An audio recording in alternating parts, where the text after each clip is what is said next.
right, thanks very much. Okay, thanks everybody for coming back. So we have two more 45-minute lecture slots, as well as one more tutorial. So maybe I would just, before starting, give a rough outline of the plan going forward. So what we've seen up to now is that we have this framework of compact quantum groups, which turns out to be quite nice in the sense that we could develop a lot of the abstract theory that one has for ordinary classical groups, like representation theory, Peter-Weyl theory, a non-commutative Fourier transform. And then, as we saw in the last lecture with Mateusz, one can then use this to define a notion of a discrete quantum group. Well, what we saw in order to do all of this is that to really understand what's going on, you really actually need to be able to somehow compute the irreducible representations of your group, your compact quantum group. So my main goal in these two lectures this morning is really to actually determine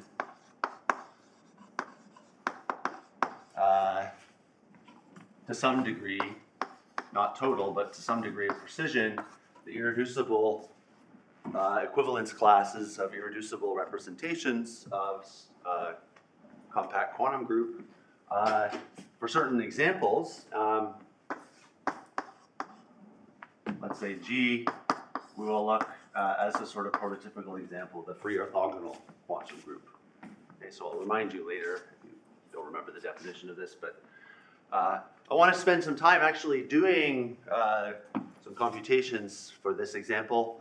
And maybe if there's time, I'll also explain how one can modify your techniques to look at the quantum permutation groups, or possibly the free unitary quantum groups. So these are these sort of natural, obviously non-classical examples of compact quantum groups. And if you want to do sort of Fourier analysis on these things, we saw that essentially that meant somehow knowing the irreducible representations and perhaps how they fuse, how tensor products decompose and things like that. Okay, so that's sort of the plan for this morning. And then for the tutorial, we had two ideas, I think. One is looking at which non-commutative spaces. And what do I mean by that? I mean unital C-star algebras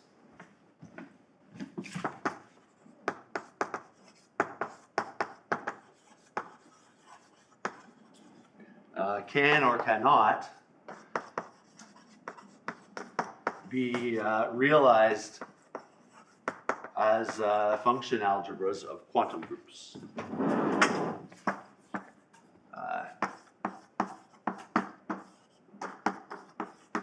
Right?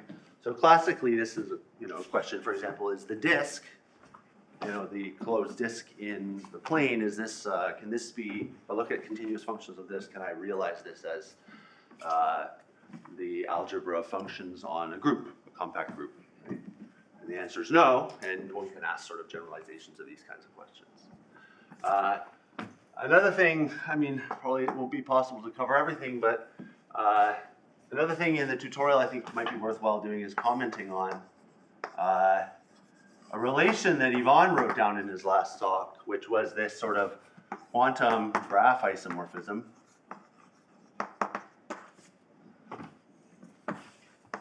Or rather, quantum isomorphism of graphs.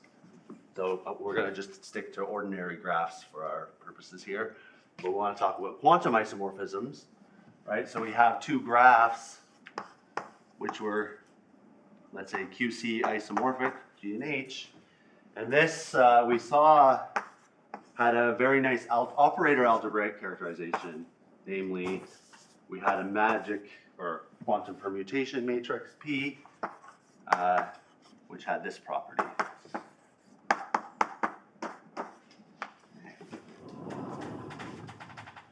Right, and so this algebraic relation looks kind of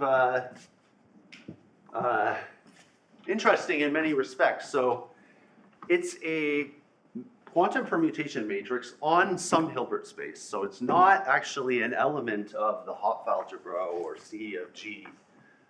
It's actually a star representation of Sn plus. Okay? But at the same time, you see that it somehow got this sort of intertwining property that we saw with representation. So if you remember how we defined the quantum automorphism group of a graph was we took the basic fundamental representation of Sn plus and insisted that there was some commutation station. So in a way, there's kind of like a blend of two types of representation theory here. And one is star representations of a C star algebra, and the other is some intertwining property, which is somehow related to unitary representations of compact quantum groups. So this is really, this interaction between these two notions of representation theory is, I think, where a lot of interesting sort of connections with quantum information theory come. So maybe we can comment on that later. But that's for the tutorial, and right now what I want to do is actually try and compute irreducible representations, or at least identify them for some nice examples. Before I do that, though, I want to actually do a tiny little bit more sort of abstract theory, and this is the notion of characters. So when you study representation theory of finite or compact groups, characters of representation turn out to be a very useful tool when it comes to identifying and sort of labeling irreducible representations. So I want to talk about character theory. And maybe just before we get to the definition of a character, just a little reminder. So G is going to be my compact quantum group always. Okay, and U, this will be a unitary representation. Finite dimensional.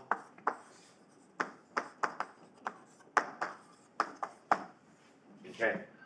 And you'll recall we had this notion of intertwiners. Let's say if I have two representations, U and V, the morphisms from U to V are the linear maps from the Hilbert space of U to the Hilbert space of V that have this sort of natural commutation condition.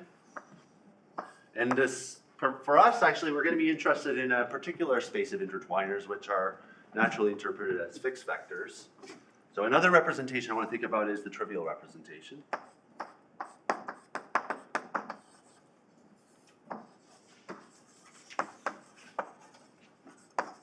This is the trivial representation.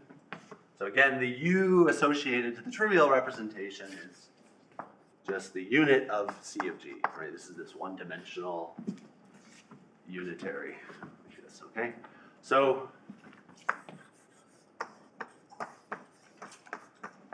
I want to look at morphisms from 1 into U, okay?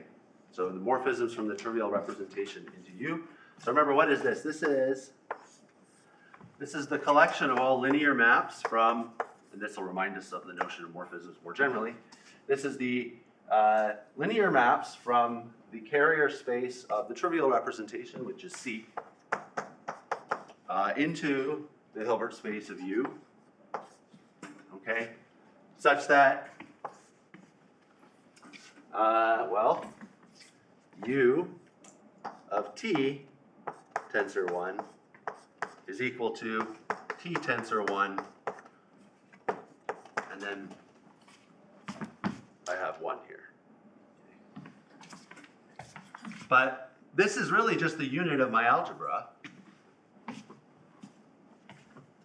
So the 1 on the right-hand side I can just remove. And the other thing to note is, of course, a map from C into H of U. This is really just the vector space HU, right? Okay. So, okay, I'm not going to call a vector by a capital T. I'll just maybe write it as C. Okay.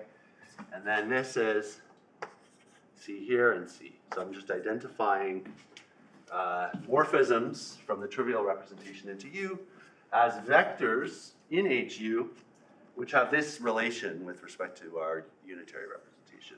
So U acting on C tensor 1 is just C tensor 1. So if you think about ordinary representations of classical groups, right, you can think of this as your function U of G now.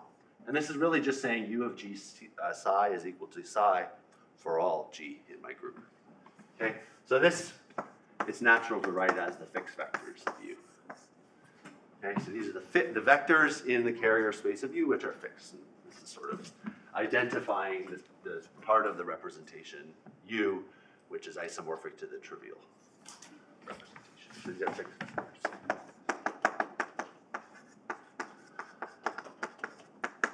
Okay. So as we saw, any morphism space between representations, we can find the projection from the ambient space of linear maps onto those intertwiners by averaging with respect to the Haar measure. Okay, so if I let P be the identity tensor H of U, exercise, this is the orthogonal projection from HU onto the space of invariant vectors fix U. Okay. And again, this formula seems plausible because it's exactly the formula you have for ordinary groups, right? If I have a representation of a group and I want to know which vectors are fixed, I just take any vector and I average it against the representation. Right? And that's exactly what you're doing here. You have U and then we integrate with respect to the Haar measure. Okay, so this orthogonal projection is is useful.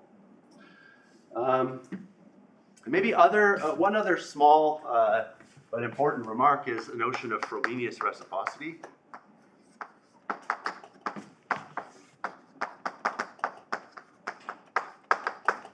Okay. And I'm not going to state it in maybe the most general form, but this is an important observation. And it's basically the idea that if I have a finite dimensional representation, and I look at B of H, where H is the carrier space, I can think of B of H as a representation as well by the conjugation action of that same representation. Okay? But if H is finite dimensional, B of H is really just H tensor H bar. And H tensor H bar naturally has a representation given by the tensor product of U and the conjugate gradient representation. And those representations are basically the same thing.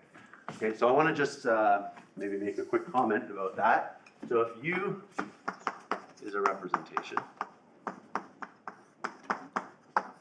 and V is another one,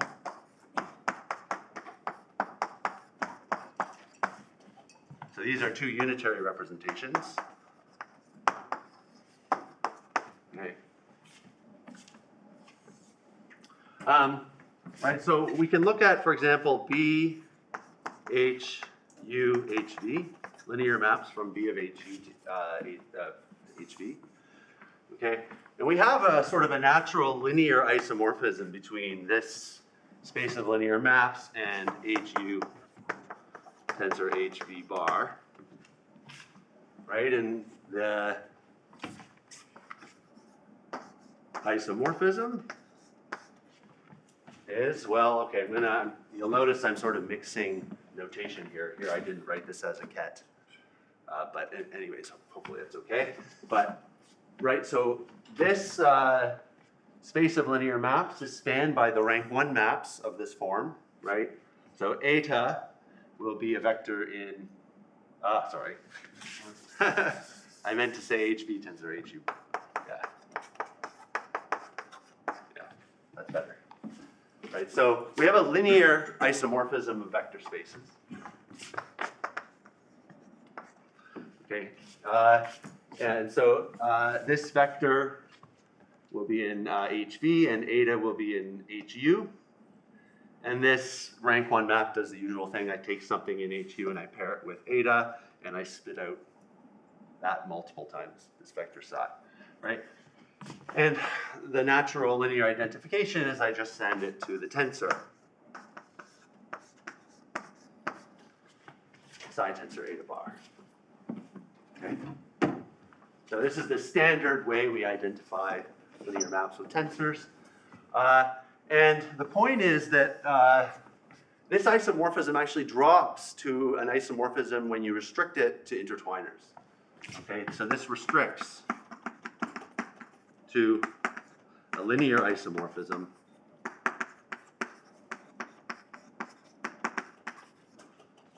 from morphisms from U to V. So this is, remember, a linear subspace between of this thing here and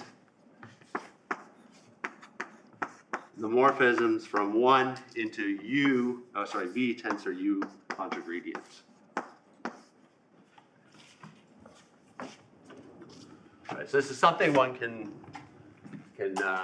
actually check.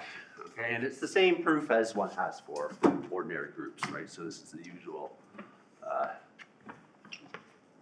sort of thing. So again, I mean, the way you sort of think about it is morphisms of U to V. This is like the image of linear maps on HU tensor, HU to HV under sort of averaging the natural conjugation action with the Haar measure. And the conjugation action naturally under this tensor identification gets identified with the action of the tensor product of V and the contragradient. Okay. So we have this sort of natural linear isomorphism. Okay. And so I'm going to use these facts in the calculations going forward. All right. So, yeah. So let's say something about characters. The definition.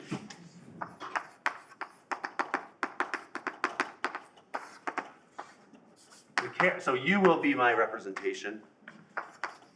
The character of U is as above, is the element which I will denote by chi sub U. And when you take a character of a representation, what you do is you think of your representation matrix and you just take its trace, right? That's what we're going to do here.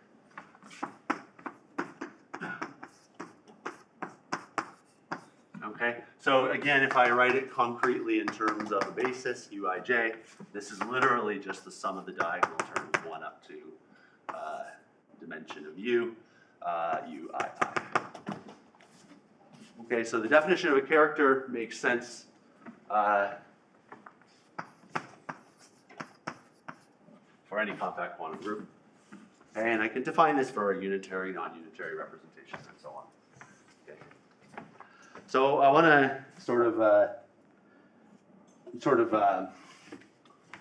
show some sort of natural properties of characters that will be familiar if you've seen the notion of a character for ordinary groups. Okay. So the first is suppose I have a direct sum of representations. Okay. This is going to result in the following formula. The character of a direct sum is the sum of the corresponding characters. Okay. So it takes direct sum and turns them into actual addition in the algebra of functions. Okay.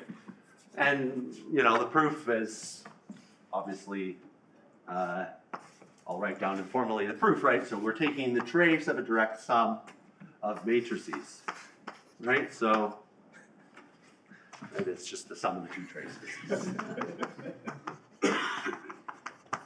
Yeah. So I mean, it's pretty clear what's going on there. Okay. So characters are additive. That's nice. Another thing, the character of a tensor product is the product of characters. Yeah.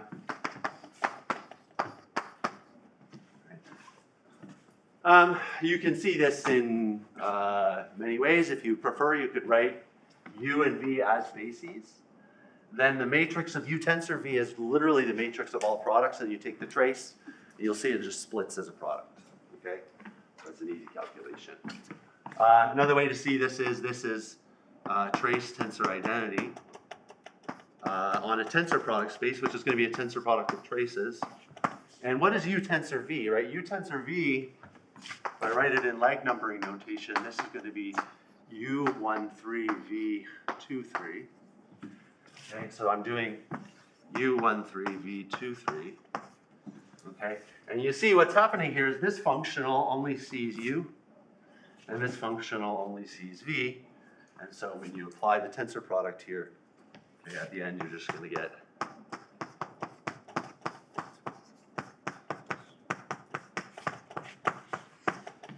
which is exactly chi U, chi V. Okay.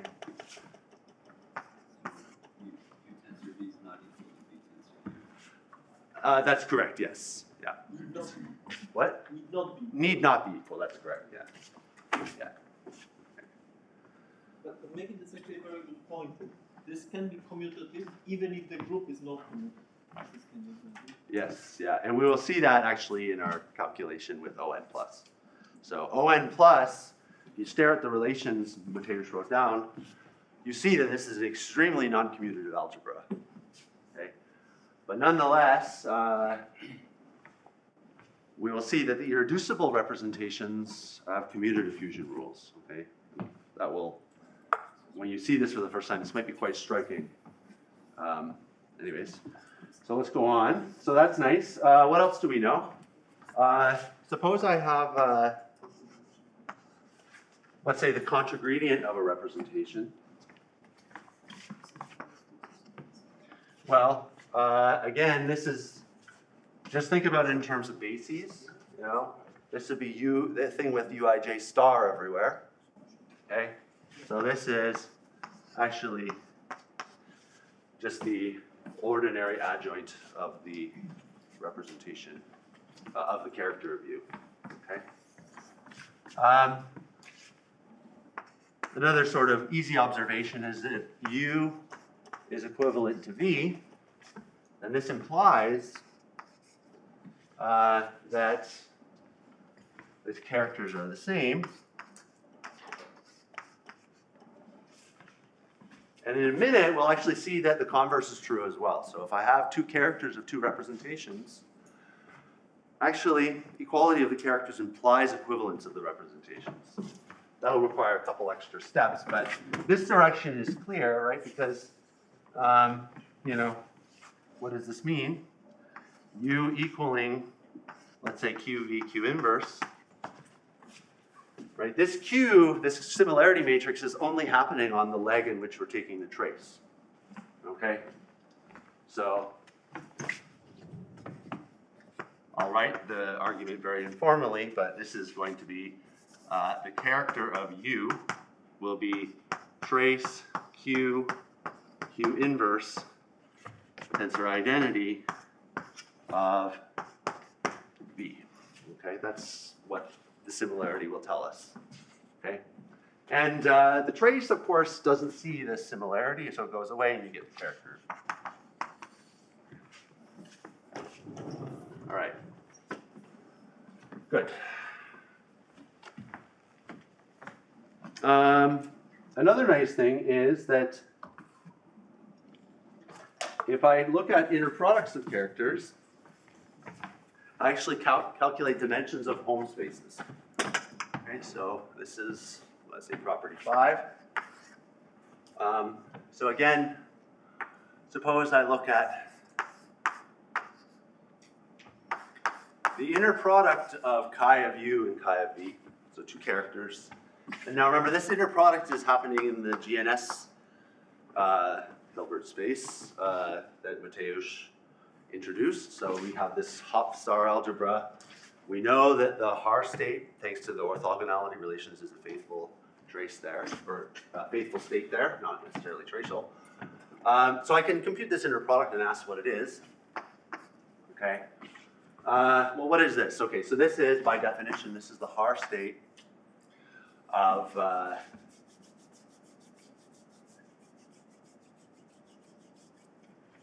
nice.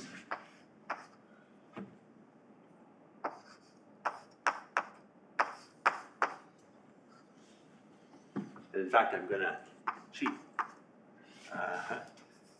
Let's see. Let's take stars. I don't know what I wanted to see. But let's do this actually. I'm gonna cheat by making my inner product conjugate linear on the right, but you'll see at the end it won't matter. Okay. So let's do this. So I take some sort of inner product like this. All right, what is this? Well, we know this is the Haar state applied to the character of U times the character of V contragradient.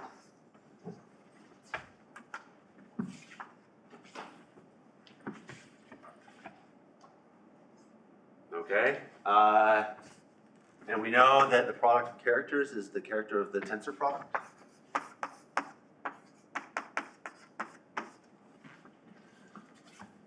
Right?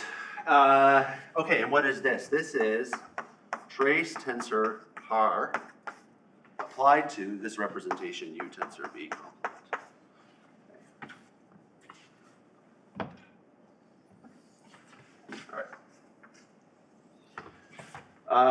Okay, and this, what is this? This is the trace of identity tensor H of U tensor V conjugate.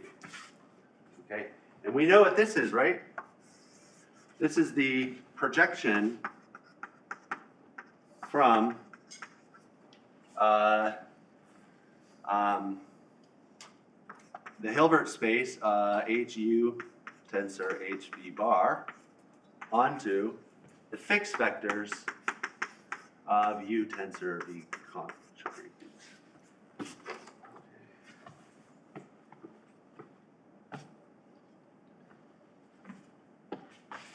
Okay. All right, so we have the trace of a projection onto a subspace. So the result is that this is actually the dimension of that image.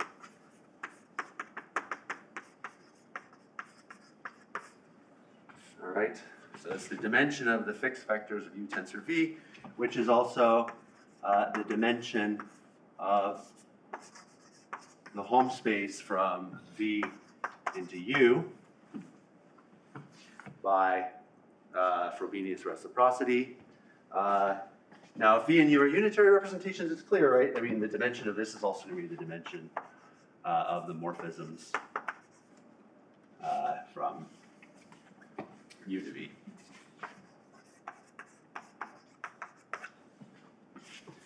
Right? They're identified on the adjoint. So, in other words, inner products of characters compute dimensions of home spaces or morphism spaces. Okay. So, in particular, this tells us that a character can detect whether a representation is irreducible by Schur's lemma, right? So, maybe property 6. U, a representation is irreducible if and only if its character has L2 norm 1.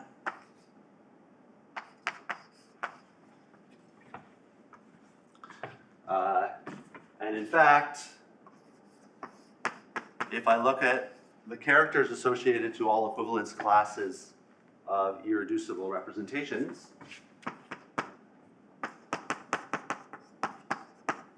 this is an orthonormal system.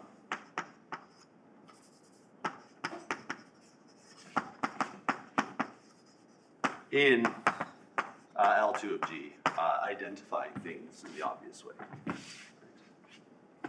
I mean, the chi-pi's live in O of G, so, you know, strictly speaking, one may apply these GNS maps and so on and so forth. But, yeah. Okay, and again, why is that? So, if pi, well, okay, first of all, right, so if I take the inner product of a character with itself. From this calculation, this is the dimension of the endomorphism algebra of U. Right? So when U and V are the same, we get just U to U. So that's giving us this dimension. And then, this is equal to 1 if and only if U is irreducible. Okay. So the first thing is clear, and then it's a similar kind of calculation for the other one. So I guess I could have done them both at the same, well, no. So let's do this. So if I take pi and sigma irreducible now,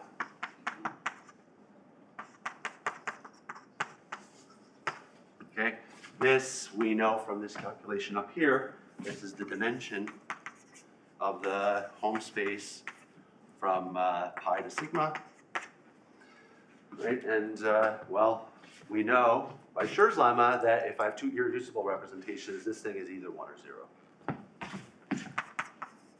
So it's 1 if pi is equivalent to sigma, and of course 0 else.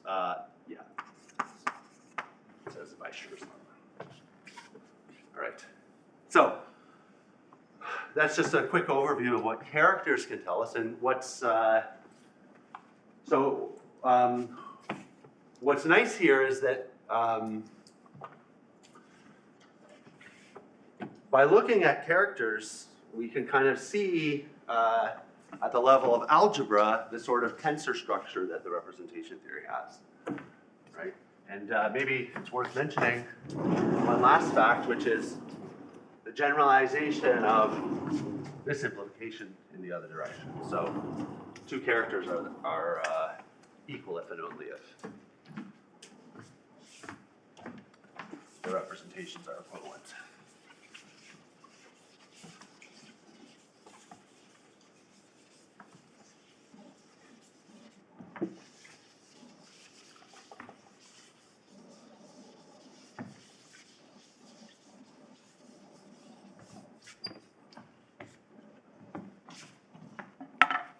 Right, so that was, yeah, number 4 here. So, in fact, yeah, so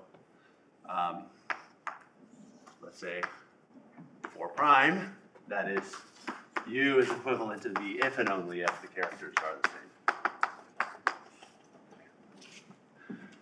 So sort of finding a labeling of the irreducible representations and understanding how they decompose as direct sums when I tensor them amounts to looking at characters. Okay? So this is some sort of like initial level of understanding of the representation theory of a group or a quantum group. Okay, so why is this true? So we know by 4 this implication, but if chi u equals chi v, right, what does this mean? Well, it means that I can decompose U as a direct sum of irreducibles, and I can decompose V as a direct sum of irreducibles.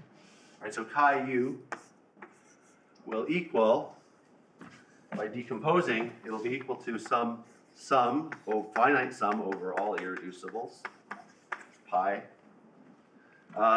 With multiplicities, let's say n pi of U times chi pi.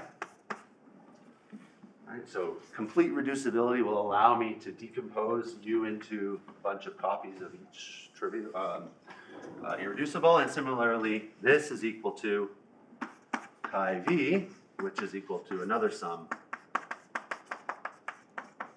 right, of n pi v chi pi.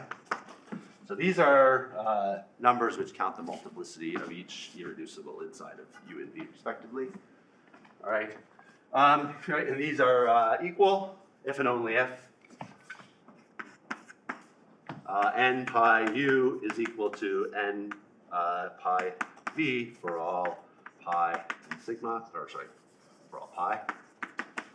Okay, That is because these are all going to be linearly independent because of the fact that they're an orthonormal system. Okay, so this is telling us that U and V are equivalent.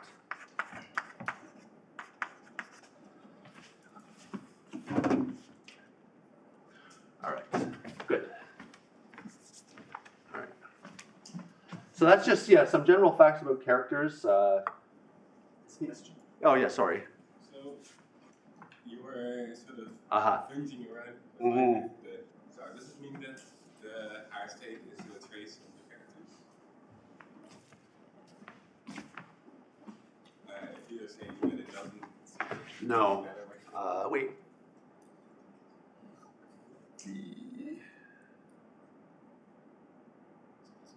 Yeah, I think so. Yeah, it's a trace on the characters. That's right.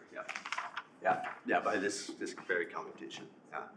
So my hesitation at the beginning a posteriori is not was okay. Yeah. That's right. Yeah. Good observation. So the R state is always a trace on characters. Yeah. Okay. All right. Now. All right. So I'll take. Just a few minutes to sort of remind ourselves of ON plus, because that's the example I want to kind of do a little bit of a work through with, and then maybe in 10 minutes I'll take a little break. Yeah. So our goal is to now look at ON plus. ON plus, n bigger than or equal to 2. Right. And so what is this? So remember, this is a compact matrix quantum group. It is sort of given to us in a universal realization, Cu of On plus, because it's described as a sort of universal C-star algebra, essentially generated by the Hopf algebra associated to it. Okay, so this is universal C-star algebra generated by some Uij's, 1 less or equal to ij less or equal to n, such that Uij, so basically U equals UC.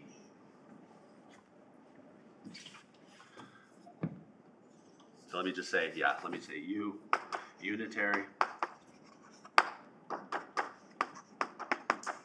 Okay, and the additional assumption is that we ask that Uij star is Uij. Okay, so this is like one way you could say this is you're taking the free unitary quantum group, so this is this thing generated by entries of a unitary matrix such that UC is also unitary, but then we're just asking that UC and U are the same. Okay, so we're sort of adding relations to the unitary thing, or it's just, yeah, we have a unitary matrix formed by our generators with self-adjoint entries. Okay, so this is the natural non-commutative analog of our quantum group, of classical ON, the real orthogonal group. Maybe a side remark. I never really talked about quantum subgroups, but I think probably most of us would guess what the right definition is. So let me just say, maybe in a sort of, so I kind of want to think about ON, the ordinary orthogonal group, as a quantum. It's this quantum subgroup of ON plus.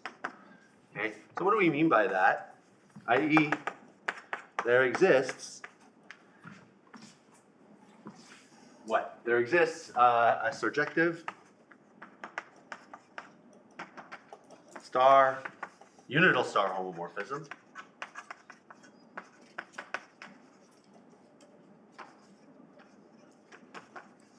Let's say pi, let's call it pi, from Cu of On plus onto, okay, and in general, if On was actually just an arbitrary compact quantum group, I would make it clear which C-star algebra I want on the right side. It will be Cu of On. It turns out when you talk about quantum subgroups, you always want to work with universal realizations. And the reason for that is because if you work with reduced C-star algebras, often these C-star algebras can be simple. And in fact, the reduced C-star algebra of On plus is, turns out to be simple. Non-trivial fact, but true one nonetheless. So somehow universal things are the right things to work with. So we have a universal C-star algebra here, and of course, the universal one is just C of ON, as you would expect. Reduced and full are the same because the Haar measure on ON is a faithful measure. Full support. We have a universal star homomorphism which the coproducts are intertwined. Okay, so if I do pi tensor pi applied to the co-multiplication associated to ON plus, this is equal to the co-multiplication applied to pi for ON. So this is what it would mean for ON to be a quantum subgroup. And of course, the map which gives us pi is completely the obvious one, right? We take ON plus, which is generated by these self-adjoint things which don't necessarily commute but form an orthogonal matrix. And I will basically mod out by the commutator ideal. And I will get a commutative C-star algebra generated by these relations, but now everything commutes, so it's functions on a matrix space, and that matrix space is just ON by Gelfand kind of arguments. All right. So that's one thing. Would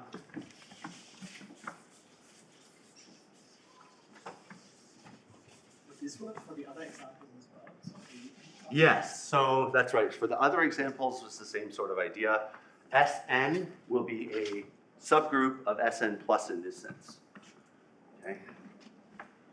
So I didn't write it down, but I said it. Maybe I'll just put it down here. So if Vij is the coordinate function on On, then pi of Uij is just Vij, right? So we have natural coordinates on On. The realization of On as a subgroup is just sending the U's to the V's. Right? And the co-multiplication condition is completely automatic because, again, everything is modeled on the notion of multiplication in a matrix group anyways. Okay. All right. So, so I'm interested in understanding representations of On plus. So the first observation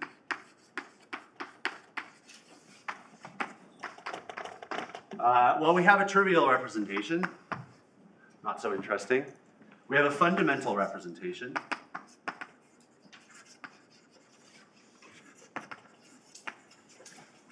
And this is acting on the sort of base Hilbert space HU, which is C to the n.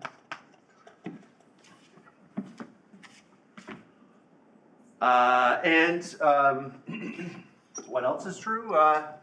What we know is by the sort of abstract theory, well, we know a few things. One is that the Hopf algebra of On plus is actually the star algebra generated by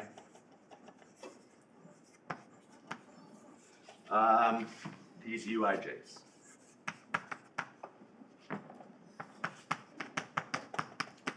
Right, we know this.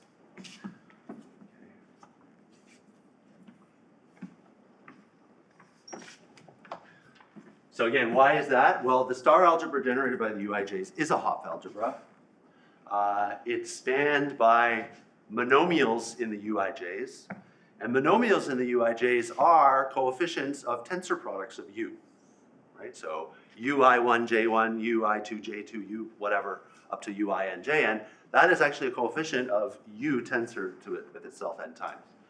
So everything in here is inside of here.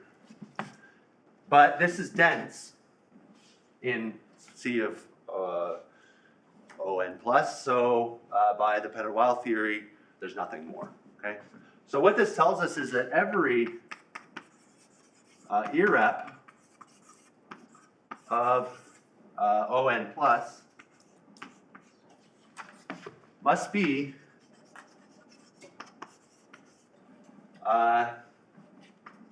a subrepresentation of some large tensor power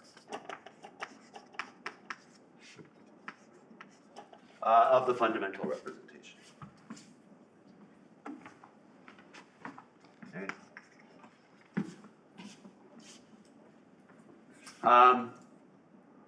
So this is again sort of a natural thing you would expect for ordinary matrix groups. I mean, if it's a real orthogonal group, you don't need to worry about conjugates or involution. So everything will be a subrepresentation of a suitably large tensor product. Okay. So what does this mean? It means if I want to find irreducibles, I need to decompose U tensor K as a bunch of subrepresentations. And how do we decompose? Well, we look at endomorphisms of that representation and try and find appropriate central projections. Okay? So our goal then is to understand the algebras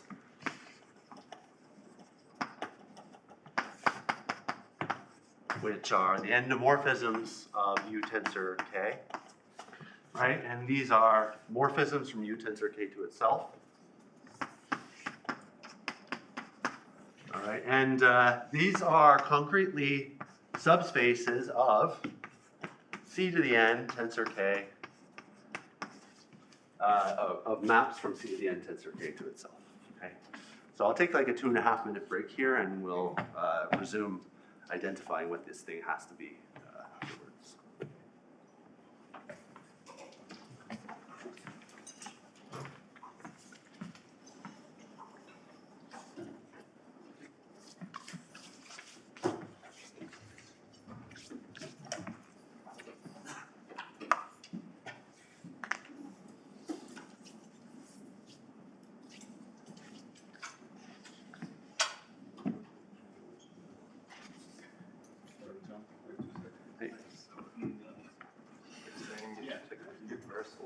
Yeah. Right. Think about no, sorry. I think it's very you take the minimal For the co-multiplication, yes. Yeah, that's right. Then if I think about products of groups, Yeah. then that's kind of an issue. It turns out to not be an issue, actually. So you can, the co-multiplication on a universal quantum group still is real. You think of naturally as a minimum tensor product, sort of concretely represented in some universal Hilbert space. But if I'm not mistaken, is it true you can, for universal quantum groups, you can also talk about co-multiplication in the maximal tensor product? Oh, right. Yeah, there's a way to do this. You can. Yeah. Yeah. Yeah. That's right. Of course. Yeah. Maybe I'll just erase a couple. But I think you can take like the maximal tensor product of the functional because and this still has multiplication in the sense that we now get the minimal tensor product. And this still takes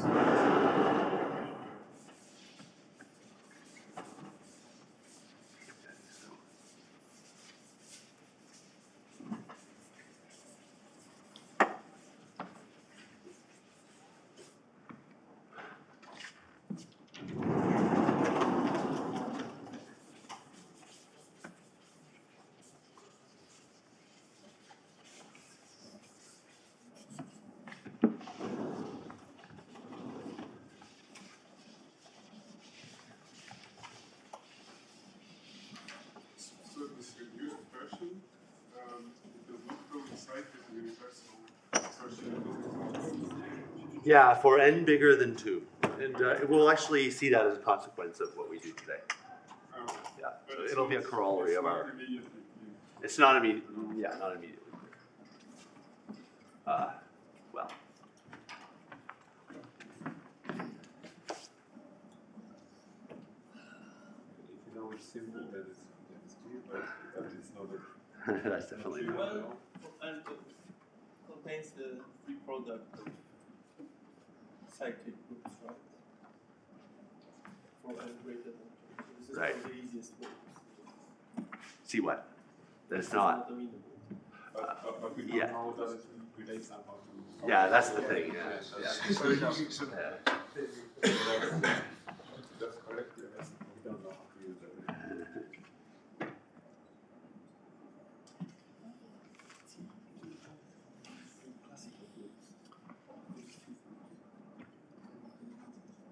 The separator is already on the quote.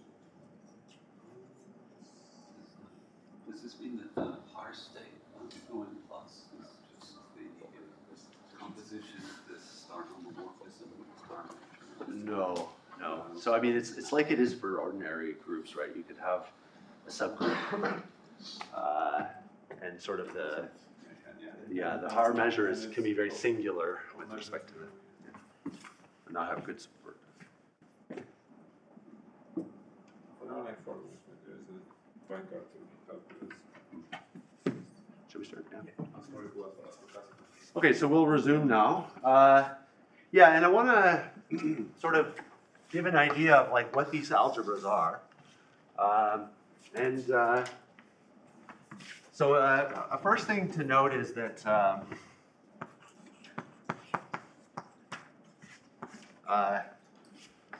so U, my fundamental representation, is it's an orthogonal matrix, right? So if you think about what that means at the language in the language of intertwiners, it actually means that you have a specific fixed vector. So I'm going to let R be the following vector sum from 1 to n. I'm fixing now my basis in which I represent everything. We'll consider EI tensor EI. Okay. This is in Cn tensor Cn.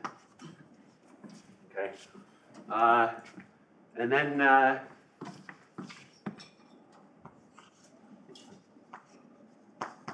U unitary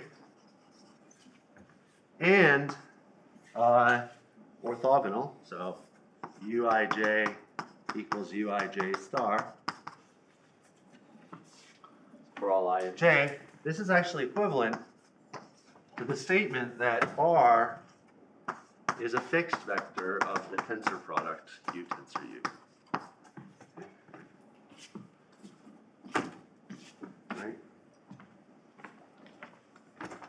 So maybe this is a calculation worth doing.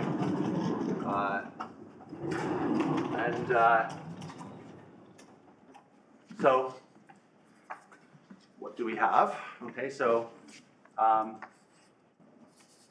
want to look at the condition of being a fixed vector. So we'll look at the right-hand side. So U of R tensor 1.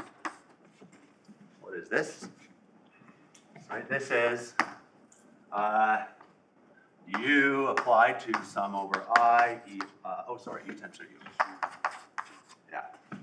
Tensor EI, tensor 1. Right?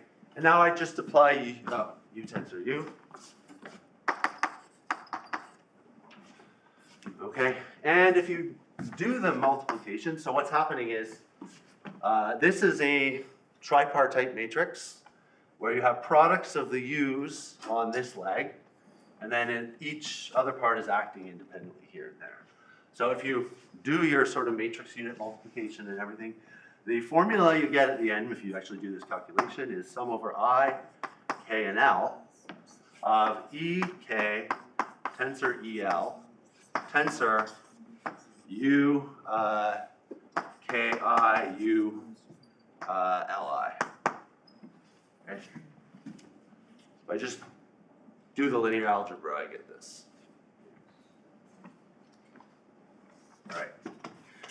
Right, so now what we're asking is we're demanding the condition that this is just R tensor 1. Okay. So what does this say? Well, I can push the sum over I onto this leg, and this is saying this is the sum over K and L, EK tensor EL, tensor, and now we have sum over I, UKI, ULI. Okay. All right. And this should also equal at the same time sum over L, EL, tensor EL, tensor 1, right? So the right-hand side of that equivalence is actually saying that this tensor and this tensor agree. Okay.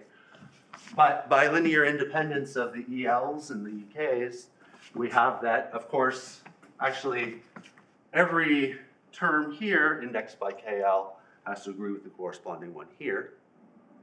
So that's equivalent to saying that actually for all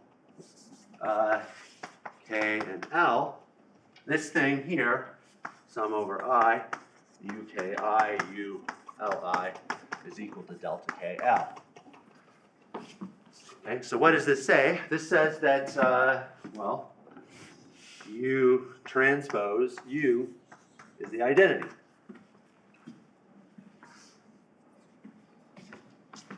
Okay, U is unitary, so its inverse has to be also U transpose. I'm going to complain, I think it's you transpose. Oh, is it? Yeah, you're right. Thanks. Yeah, good. Yeah, you're right. Yeah.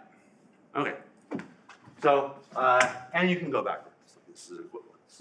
Maybe just like one comment. I mean, you could also, because of what you already told us, Yeah. so fix of U tensor U is the same as morphisms from U to C. Yes, that's and right. R is identity. Yes, yes, exactly. So under Frobenius, yeah, that's a very good point, actually. So if you interpret this statement under Frobenius reciprocity, I didn't have to do any calculations, right? So again, R, this is this sort of like maximally entangled vector. Again, we're going to agree to identify H and H bar in this case. And under the tensor linear map identification, this R really corresponds to the identity map viewed as a morphism between U and UC. So that's saying that U equals UC because the identity is a morphism which intertwines them. Yeah. Okay. So I want to sort of now. So I'm a bit confused. So why did you know that U transpose equals 1? So I have a unitary representation of a compact quantum group. You just multiply with your star. Yeah, so I have to know because I know U is invertible. I have an invertible element, and I identified its right inverse. So then its left inverse will also be U transpose. It's like the assumption that U is unitary, and then there's the choice of two conditions. It's not like the two conditions on the left are. Oh, It's yeah. not like that. Yes. Yeah. Sorry. Yeah, I should maybe, yes, you're right. That's a little bit better. Yeah. Okay. So I want to think about these sort of these nice intertwiner. Well, I've actually just found one, but this sort of graphically. So so I'm going to look at the identity map. This is a nice intertwiner between U and U, right? I'm going to think of this as a string. So U input and U output. I'm going to read my diagrams from bottom to top. Okay. In R, so this is of course, an endomorphism of U, and it's the only one if you think about it for a bit. Why is the identity up to a scale the only endomorphism of U? Well, if I have an intertwiner of, so another way to think about it is ON, the classical group of ON is a subgroup, right, of ON plus. An intertwiner of ON may not necessarily be an intertwiner of ON plus, but the implication goes the other way. Intertwiners of ON plus have to be intertwiners of ON. But the fundamental representation of ON is irreducible, therefore there's nothing more than scalar multiples of U. Okay? So actually, yeah. So I've identified at least the first level. But now how do I get more, right? So if I want to look at U tensor with itself twice, so well, I have this R, and I'm going to sort of graphically interpret it as a string, which is going from the trivial representation into two copies of U. Okay. This is a morphism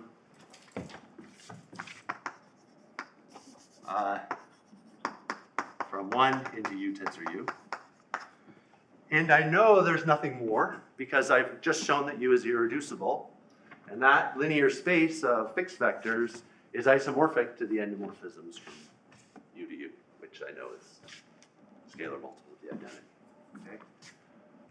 All right, and what can I do now? How can I build more? I can take the adjoint. This is a unitary representation, and that's a unitary representation. So when I have unitary representations, I can dualize. I can take adjoints. And this I will represent as a cap. Okay, so this is the sum over I, EI star, tensor EI star. All right. And now I want to sort of think about generating more morphisms from these things here. Okay? So you can build P in, let's say, end of U tensor K using the string, the cup, the cap, and composition, tensor products, and of course I can take linear combinations and duals and so on. Yeah, so I can do lots of things. So for example, in terms of like a picture, I can think about this map.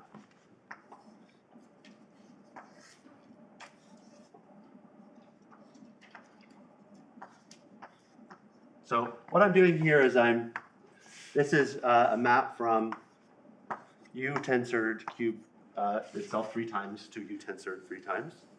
Okay, and what I'm going to do is I'm going to apply on the first or the second legs, I'm going to apply R star. I'll apply R here on the first 2 legs, and I'll bring this copy over here to this here by just the identity operator. So I have identity in the middle here. And this will give me an endomorphism of U tensored with itself 3 times. Okay.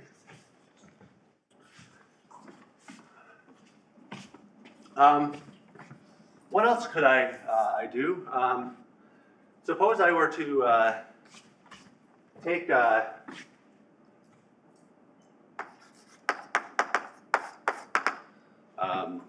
following.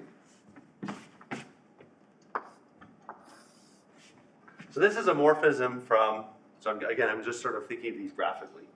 This is a morphism from U tensor cubed. I apply R star, I go down to the scalar, so this is a morphism from U tensor cubed into U now. Okay, so it's really just the tensor product of the identity with R star. Okay, now what I could do is I could precompose it with R here, and then do the tensor product of the identity over here, or tensor of the identity over here. Okay, so hopefully it's sort of roughly clear what I'm doing. I'm sort of combining maps in the obvious way. Tensor products are like parallel juxtaposition of maps. Composition should somehow be stacking, and I'll explain a little bit more what that means. All right, but this is going to be an intertwiner from U to U, and we know that it's a scalar multiple of the identity because U is irreducible, and in fact, it's exactly the identity.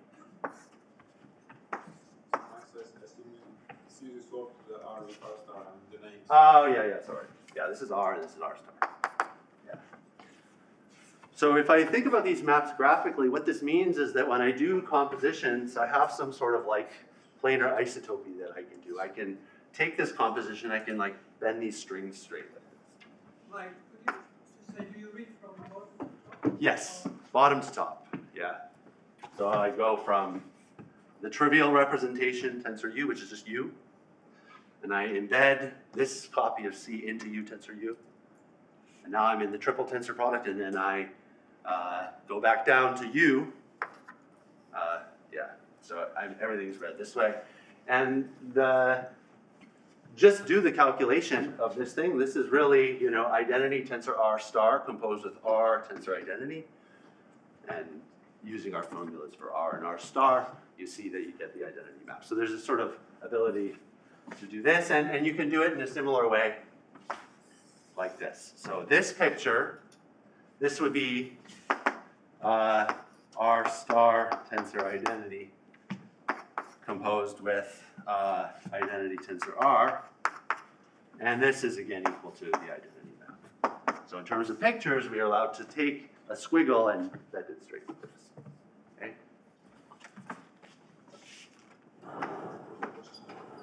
Yes? When you said name things we could do, you also mentioned like linear. Yeah. How do I view this? So graphically, a linear combination is not so nice. It's just you write it as a sum of pictures, yeah, with scalars. Yeah, so that's the kind of part where graphical interpretation is not so useful. Let me just do another calculation. So if I want to compose, I will sort of stack diagrams, right? So if I have something like this, so here's T, and here's S. Let me say T, I'll do one more like this, and then S will be this.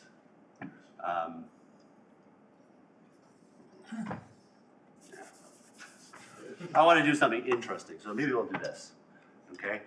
And then S will be this, okay? So here I have two maps, which I think of graphically like this. So again, T is nothing other than the identity map tensor, this co-invariant vector, invariant vector, invariant vector. And then I do this similar sort of composition here. And using these sort of snake or zigzag equations, what I can do is I can really look at composition as joining the wires in the middle and stretching things out. And so the map that I get is something like this. But then you'll notice there's this extra blob here, which appeared, which is not actually part of the sort of graphical data that I had. And the point is this blob, if you think about what it is, it's R star inner product R, and that is a scalar, and that value of that scalar is n. So this blob I can remove, and the result is I will get n times this picture. All right. Maybe one last little calculation. You might ask if you could do something like this. I take the identity map and the identity map here, and I cross them. This is not in end of U tensor U. And why is that? Well, if you think about what this is actually a unitary map from HU tensor HU to itself, which is the tensor flip. Okay? This thing here, being a morphism, would say that actually Uij UKL is always equal to UKL Uij. That is the tensor product of U with itself one way versus the other way is canonically the same via the flip map, which is what is true for groups. But of course, when your coordinates don't commute, this is absolutely not true, right? We have lots of quotients of our algebra generated by these coordinates, which is very non-commutative. So this kind of crossing cannot be allowed in our sort of way that we generate morphisms. Okay. How do the characters do? Sorry? Characters. Yeah, that's what we're going to do. So the question was, how do the characters look? We want to understand what the characters look like in terms of this. That's basically what I will do in the next bit. So probably many people in this audience have seen these pictures before. These are temporally leaf diagrams.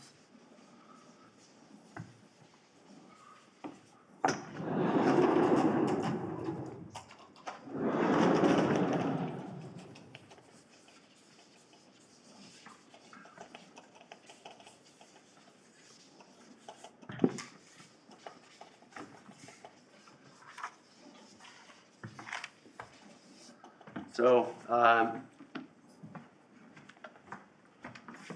let's let, for simplicity, delta be a parameter bigger than or equal to 2, could be non-integer, okay? And k a natural number. The temporally Lieb algebra, PL k of delta.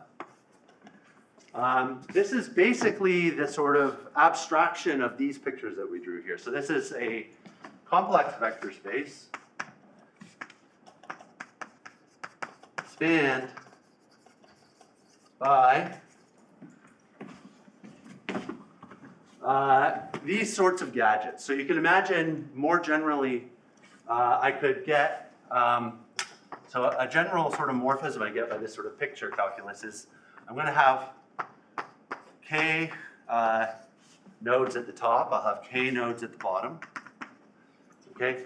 And then I will be, in some strange way perhaps, connecting my upper and bottom nodes, and sometimes I can maybe connect some bottom nodes to themselves.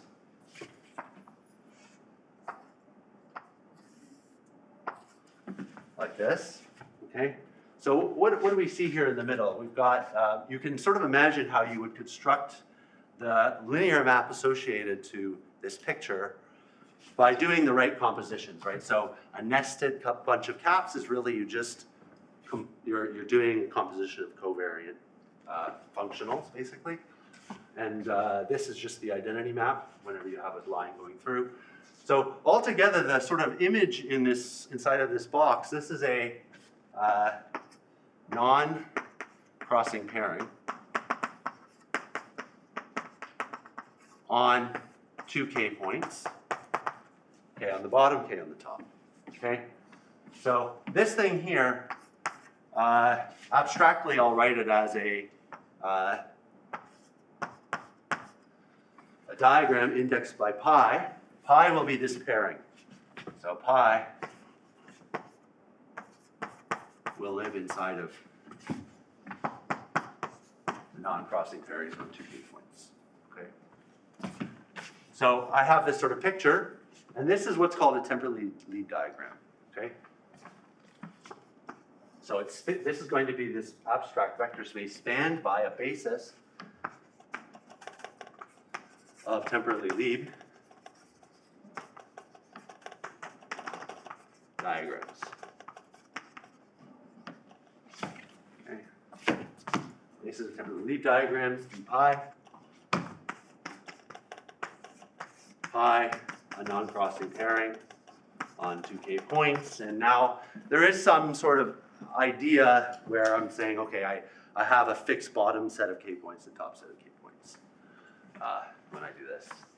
So maybe more appropriately I write it like non-crossing pairings from k comma k, where I have a top and a bottom row. But of course, by rotating everything down onto a line, it's really, as a set, the same thing. Okay? So we have non-crossing pairings, right? So these sorts of things, and they naturally arise when we use our only morphisms that we know about. What's the algebra structure?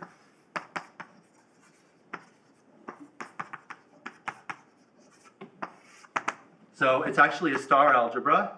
So the involution is turn a diagram upside down.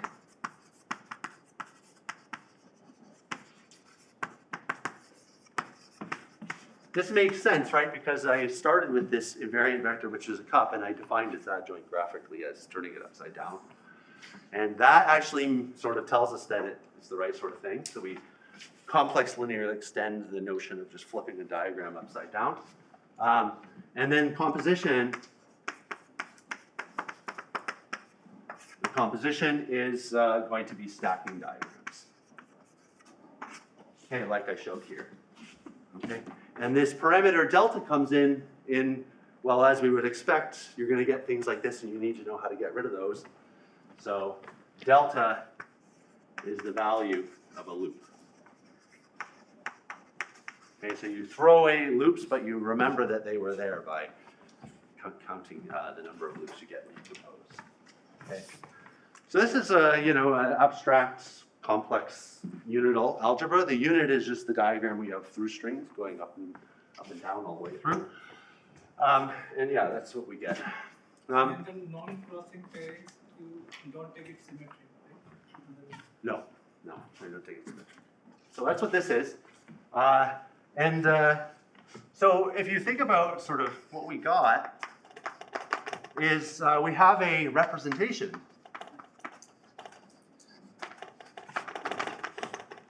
from the temporally Lieb algebra where delta is now n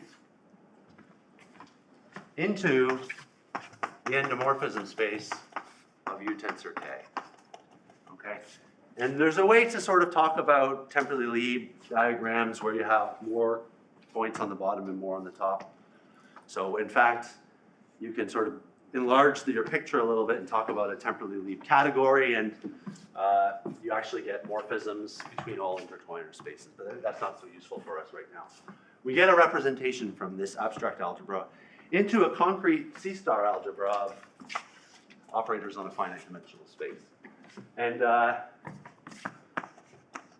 deep result of Bonica, I mean, all of this that I'm talking about here is a result of Bonica, is that actually this is an isomorphism.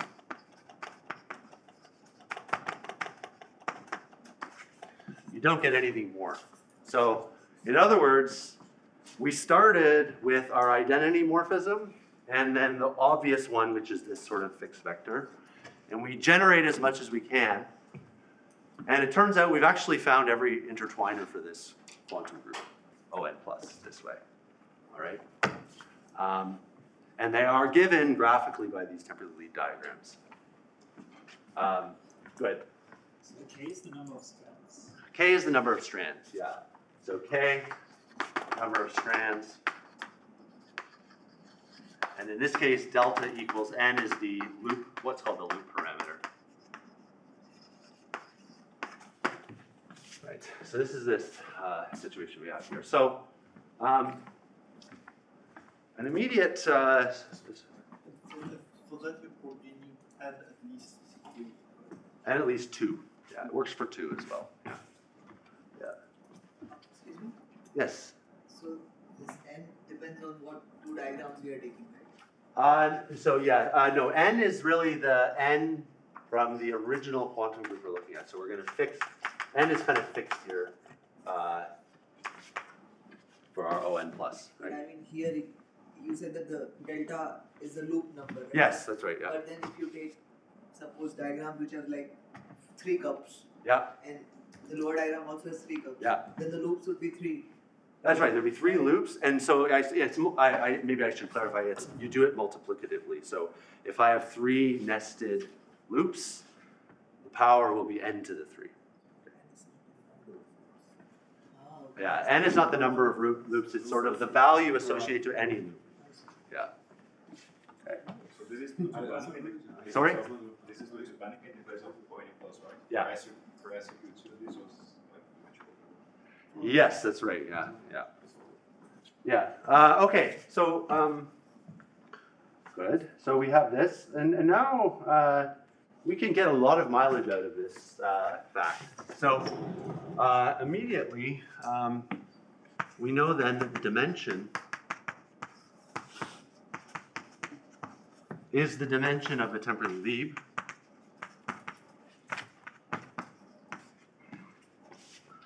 And the miracle here is that the dimension is independent of the loop parameter and only depends on k. Okay, so this is equal to the size of the basis for the temporally Lieb algebra, which is the size of the non-crossing pairings on 2k elements.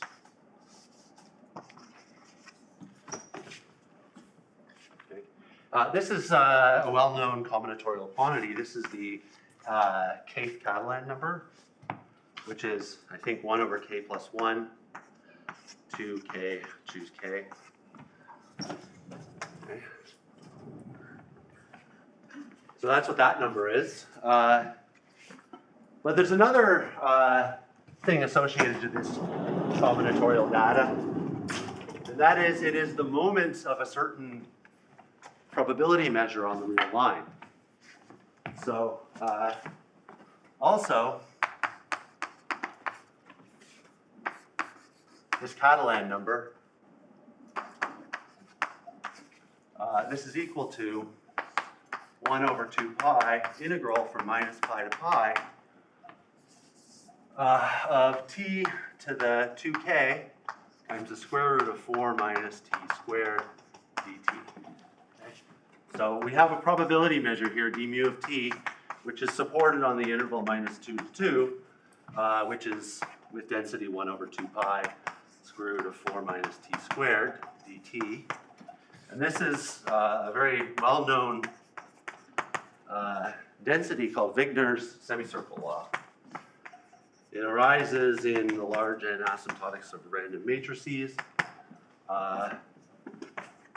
It arises, in lots of combinatorial questions, and also arises in free probability theory, and now it arises in studying the representation theory of this gadget here. So, your integrals from minus 2. Sorry, yeah. I was most recently teaching the Fourier analysis course, so it's just sort of like a nervous tick, I guess. Okay, so what does this tell us? Well, we have a probability measure.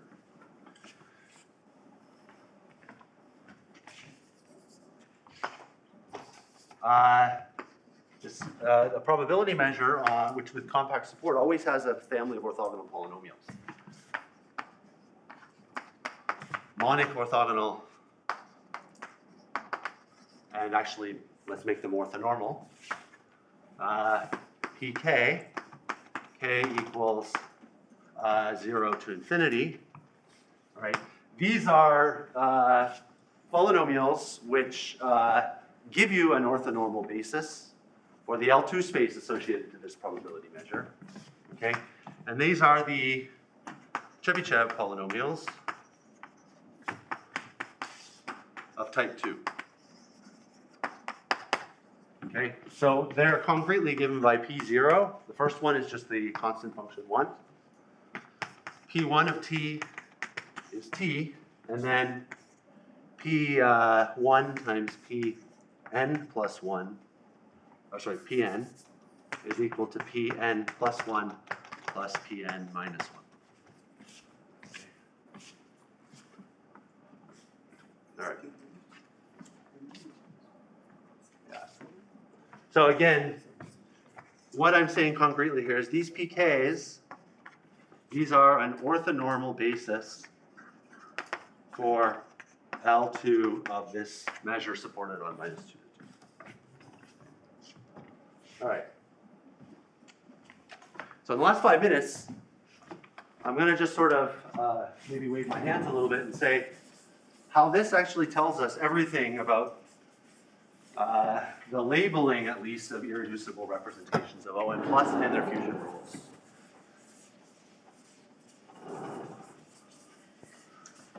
So the first thing to note is that this number is this integral, which if you follow the chain of equalities is also a dimension. Conclusion then, when we think about our character theory, is that the integral, so chi here is going to be the fundamental character of the initial representation. Okay? So if I look at chi to the power 2k, that integral is going to give me the dimension of the endomorphism space of U tensor k. All right, and this is then equal to 1 over 2 pi, integral from minus 2 to 2, t to the 2k, square root of 4 minus t squared dt. Okay. Sorry? No. Yeah, so, yeah, because the dimension of the endomorphism space will be the integral of chi to the k times chi to the k star, but actually our representations are self-contragredient, so everything is real. Right? And the odd ones, so k odd, these are always going to be 0 by symmetry. Okay? So altogether, what this is saying is actually the spectral measure of the main character, chi, with respect to the Haar state is mu.